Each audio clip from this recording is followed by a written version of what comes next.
So our question is match the list first and second. तो ये list match करने वाले क्वेश्चन काफ़ी आ रहे हैं। 2024 में भी 2 देख लिए हमने, 2023 का भी देख लेते हैं। इवन 2024 का बेटर था क्योंकि इसमें तो वही सारे फॉर्मूले पूछे गए हैं जो कि हमें बेसिकली याद ही रह जाते हैं। ठीक है, इनको याद करने की जरूरत ही नहीं पड़ती।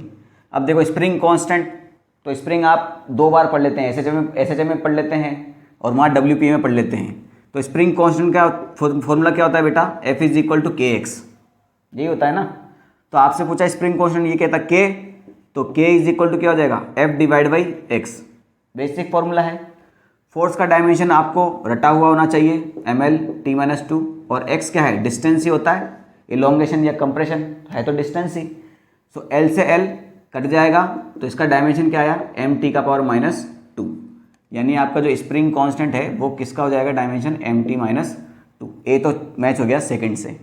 एंगुलर स्पीड, अब एंगुलर स्पीड आप या तो लगा लो angular displacement divide by time, या फिर इसको आप बेसिकली 2π/t भी बोल सकते हैं, यही होता है, दोनों का सेम ही है। तो 2π तो कांस्टेंट है, थीटा भी कांस्टेंट होता है, थीटा का भी कोई डायमेंशन नहीं होता, आर्क डिवाइड बाई रेडियस इसे आप बोलते हैं। सो 2π का कोई डायमेंशन नहीं है, बस t का डायमेंशन है, तो 1/t, और ऊपर आया तो t⁻⁻1 हो जाएगा। तो t⁻⁻1 यहाँ लिखा हुआ है, तो ये इसका फर्स्ट हो जाएगा। एंगुलर मोमेंटम, ये अपन बहुत बार डिस्कस कर चुके हैं। एंगुलर मोमेंटम का फॉर्मूला होता है बेटा mvr, तो ये हो जाएगा मास का m, वेलोसिटी का lt-1, r का l होता है, तो इस l को यहाँ से हटा के इसको स्क्वायर कर देते हैं, तो ml² t-1 ये आ गया आपका फोर्थ में, तो बाकी बचा हुआ वही होगा। अदरवाइज आप जानते हैं इनर्शिया का फॉर्मूला होता है बेटा mr²।